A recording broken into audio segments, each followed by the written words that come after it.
Hello, Loveland. I'm Mike Meldon, and this is your Loveland Weekly Podcast, brought to you by Gina Dubell-Smith, eXp Realty, and Stone Pillar Farm. Last Thursday marked a special day in Ohio's history as recreational marijuana became legal in the state. Now, you might have expected, as I did, a social media explosion, celebrations, and a sense of lighthearted fun echoing through the air. But interestingly enough, the day arrived with a much subtler tone. I saw virtually nothing marking the occasion. I couldn't help but wonder, where was the anticipated wave of Instagram and Facebook posts? The communal acknowledgement of a day many thought might never come. I don't know. There are probably many reasons for this, but I can only think that some of the tampered down reactions may have come with the uncertainty surrounding the issue. So to dig in, I had the privilege of talking with Ohio State Representative Rachel Baker, who is in the midst of this uncertainty as she has been working through the many different issues that came with the passing of the recreational marijuana statute. Representative Baker and I delved into the discussion surrounding the legislation, unearthing both promising and challenging aspects that lie ahead. From potential positive transformations to concerns that need addressing, our conversation sheds light on the evolving landscape of recreational marijuana in Ohio. Here's our conversation. I hope you enjoy.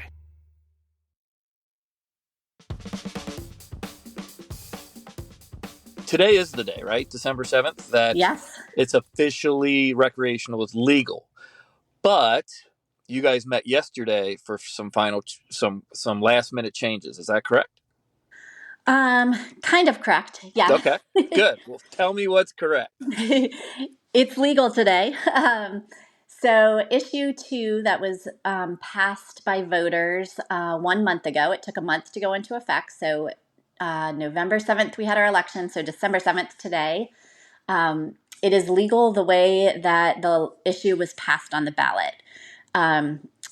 But because it was passed as a statute and not a constitutional amendment, that allows lawmakers to kind of tweak things, to change things. And so groups in the House and in the Senate met yesterday and today, actually, Okay. to talk about those changes, but nothing has been voted on by both parties. So as of today, the law is what issue 2 passed. However, I can't tell you how long that's going to be the law, because there are definite people both in the Senate and the House that plan to make changes, and in my opinion, some good changes and some not so good changes. But there's a lot of discussion and negotiation about what changes are going to be made. Are you allowed to speak to any of those that you think are good? Oh yeah. Okay, great. So as of right this second, I would say that it is legal to use marijuana if you're 21 and older. It's legal to possess a certain amount, and I would have to look in the issue 2 wording for what the ounces or grams of edibles that you can possess. But you can possess small amounts. You can use for personal use, and you can home grow starting today. Okay. So those things are legal right now. Public consumption, so smoking marijuana, like at a bar, or it would fall under Ohio's smoking ban. So you can't be smoking a joint in a bar. Outside patios and things like that are a little bit more up in the air. But I would say the safest for sure thing that you can do is use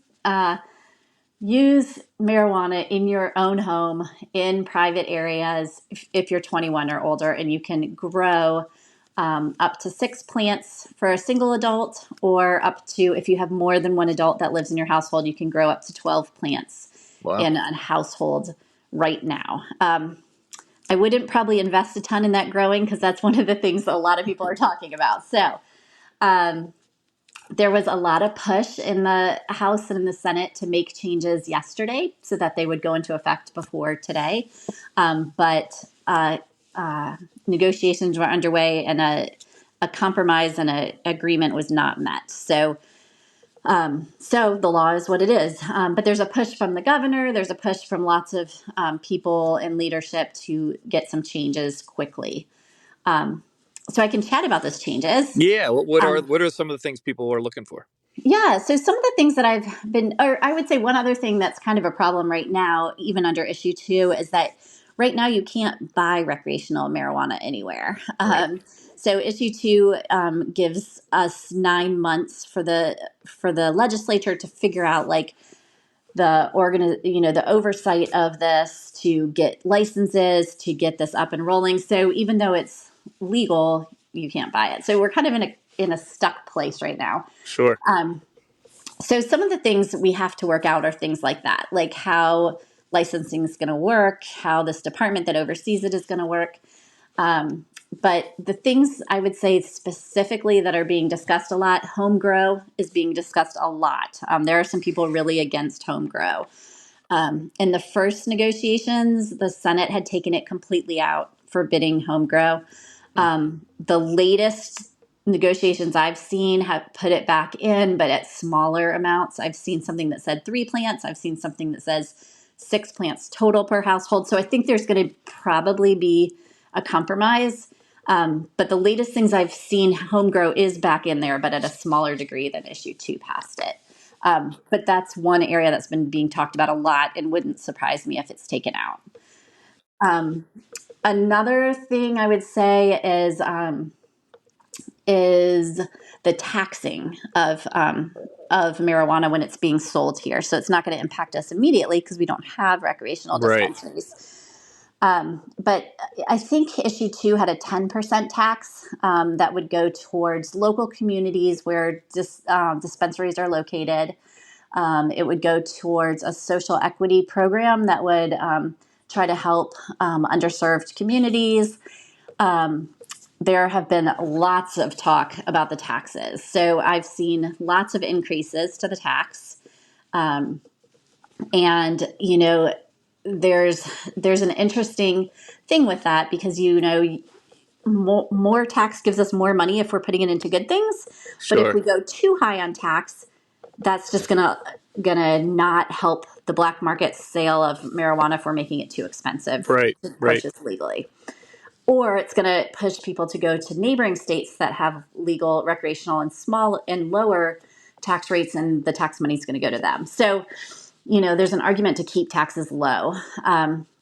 So the percent, that 10% that was written in issue 2, I have seen increased in most of the negotiations I've seen. So good, likely to go up. Likely to go up. I've also seen changes in where it goes. So I've seen the social equity program cut out. I've seen money going to local communities cut out. I've seen Wow. an increase in that tax money going to law enforcement and prisons. So that's one discussion.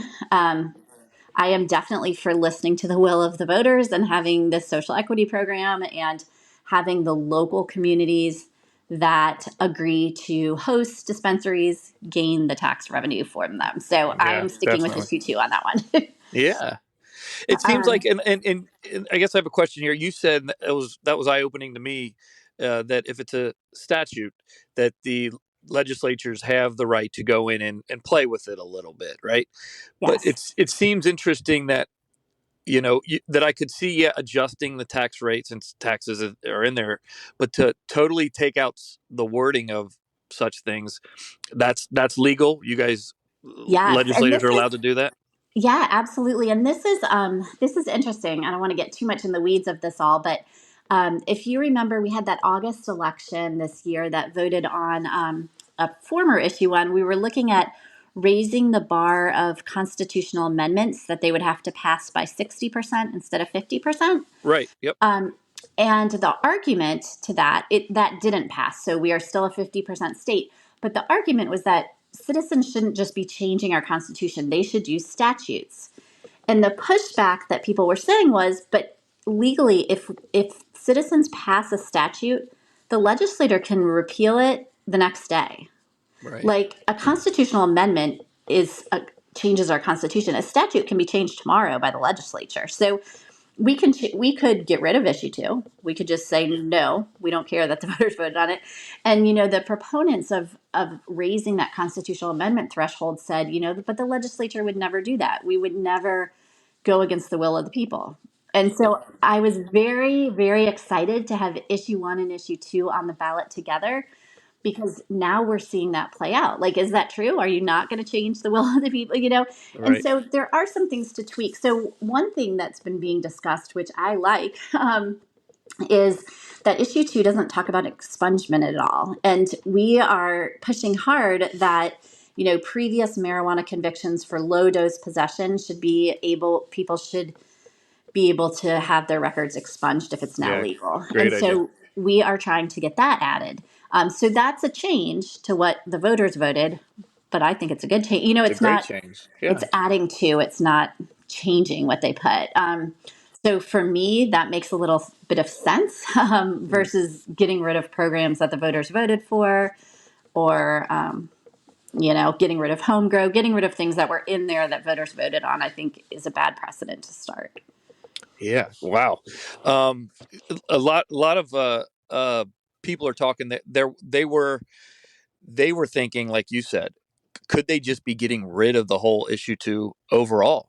Just circles that I've talked to, and I don't think it's ever really, that has never been discussed. I mean, I know you're not there No. now, but was that ever talked about at all? No, I mean, I think they could legally. They could say we'll repeal issue two. Right. Um, I and I think in some issues, I think if issue one had been a statute, I wouldn't have been surprised if it was overturned the next day. Right. I don't know that people have as strong convictions about marijuana, but I know that a lot of people in leadership aren't huge fans of it, and so I've never heard any discussion to completely get rid of it, and I think that would be a horrible thing. I mean, to be that blatantly disregarding your voters, especially with something that didn't pass by 50.1%. Like, it passed by a nice margin. Like, people want this legal adult use recreational marijuana legal. So I think it would be really, really nuts if the legislature totally repealed issue two. They could, but I think there's no way they would, and that's not the kind of discussions I'm hearing. What I'm hearing is getting rid of parts of it, getting rid of the social equity program, getting rid of local benefit from dispensaries, getting rid of home grow, increasing taxes, changing where the taxes go. Wow. And all of those are really, like, to what point are being Hmm. negotiated, and then adding the expungement, and what that would look like. There's also been some interesting discussion about things like marketing, and that we should have regulations around marketing that follow alcohol and tobacco. So not marketing in ways that are attractive to young kids, Sure. not having dispensaries within a certain radius of, like, schools, and following the way alcohol and tobacco are regulated with respect to children. I think it would make sense. And So there because are some additions that make sense, I think. we have other states as examples too. You look at the Exactly. first states that went through this. Oh my goodness, they had a lot of obstacles to go around without any examples. And Yes. at least we have a lot of examples to follow. Yeah, we're not inventing the wheel. There's definitely things to look at and ways to do this safely. So I'm hearing things about that. I'm hearing things, lots of stuff around kids. I hadn't talked about that much, but the marketing, the packaging, just making sure that if people are going to have marijuana in their house legally, that, it's in containers that are hard for kids to get, just making sure we're Sure. Yeah. decreasing the risk of, like, accidental ingestion by kids. Those are kind of the big things I think I've heard talked about. I've also heard some discussion with, like, what this means for drug-free workplaces, for workers' compensation, all those, working out how this looks in all those fields. So there's a lot of, the devil's in the detail, but I think there'll be a lot of details that'll be tweaked. But I think that we are going to have adult use, legal, recreational marijuana in Ohio. And you guys, obviously, you met yesterday, and like you said, you didn't come to an agreement then. You still have to vote on it. When do you see this all playing out? When do you see it you have a lot of stuff you're dealing with, all these different things. And I get that some of it's going to take probably for over the next year. But these Mhm. main things that like people wanted to get done before the vote, when do you think those things will Yeah. play out by? I mean, that's a really good question. So, the House, the Senate, and the governor all have to kind of get on the same page. So, Okay. I would say the Senate and the governor wanted them done yesterday. Right. The House seemed to have a different view, which is, we have 9 months for recreational actual sale in Ohio. Like we have some time to be thoughtful Hmm. and to we don't need to rush through legislation today. And so the governor is definitely saying he wants something soon. The House does not meet again until we actually don't have notice, but I think Tuesday or Wednesday next week. So Okay. nothing will happen before then because we can't have a vote before then. Hmm.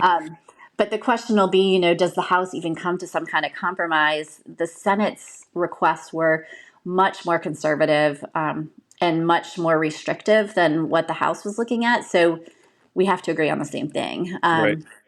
So whether that will happen, I think it will either happen. I wouldn't be surprised if we vote on it next week, like maybe Wednesday. Okay. If we don't vote on it Wednesday, we're not in session the next 2 weeks. So I think we wouldn't vote on it till January. So I don't know. I can't get a feel. I mean, I kind of am on the side of the House that the whole sky didn't drop today because it became legal. We have a little time to Right. figure this Right. out and to do it in a thoughtful way and not kind of a knee jerk way. So we'll It was see. it was interesting too. I just thought you'd see uh, a lot more on social media or even in any media about today and it becoming legal. You're not seeing a lot of it. Have you noticed Yeah. that? Yeah, I kind of did too. I mean, most of the stuff I'm seeing, hearing about it is just these conversations about what the laws are going to do. But I'm not seeing, yeah, it's like you expected this big thing today and just Yeah. today Right. came. And maybe in the next couple of days, the people who are really concerned about this will see, okay, it's just normal life where, Right.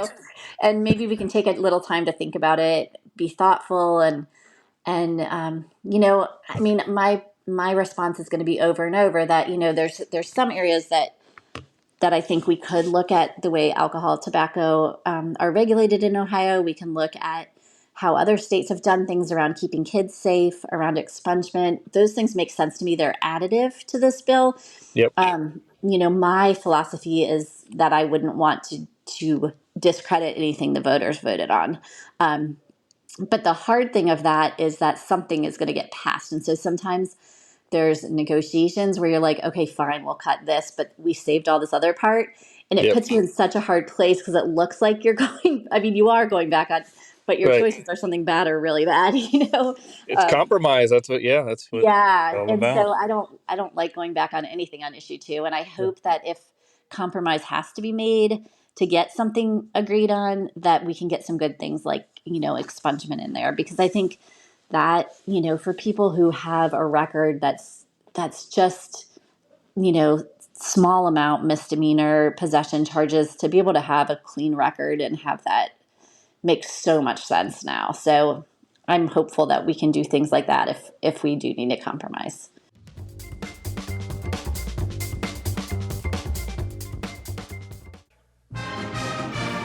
Hello, it's Elise Knapshaper back with another Loveland High School weekly update. This week, not too much going on. A lot of people are studying for finals and midterms, just trying to make sure they know all the content before the big test next week. But there are still 3 home games this week. There's girls basketball, boys basketball, and academic quiz team all at home this week. And for the art side, there is an art show this week featuring artwork from many different art classes and students. Hey Loveland, it's Emily Barblow, your local publisher of Loveland Lifestyle magazine. Just wanted to remind you guys that we love covering all of the people, happenings, and things going on in our amazing town of Loveland, Ohio. So make sure to grab your latest copy. We always drop a bunch off in downtown Loveland and surrounding areas, or follow us on Facebook and Instagram. Everything from events to mini press releases, articles. I mean, we have so much happening here. We love covering all of the things happening. So make sure if you're not already following us on social media, you are. And stay tuned for more awesome info from Loveland Lifestyle.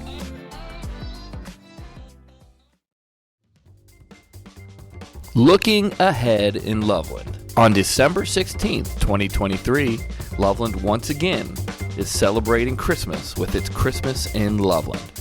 Be swept back in time while visiting historic downtown Loveland for this holiday tradition. The Little Miami Chamber Alliance is pleased to share that the city of Loveland will once again be transformed into a beautiful wonderland for the Christmas holiday on December 16th from 4 to 8 p.m. There will be horse carriage rides, a children's train ride, a trolley ride around town, main stage with live entertainment all evening, food trucks, a live nativity scene, crafts with Mrs. Claus, and a visit with Santa. Children will love petting and interacting with farm animals brought by the Branch Hill Estate, and much, much more. We hope to see you there. We have something truly special here in Loveland. Thank you for listening, and have a great week.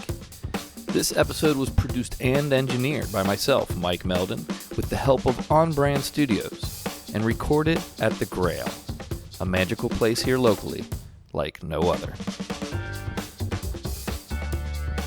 Please note that the opinions expressed in the podcast do not necessarily represent the views of our sponsors or organization.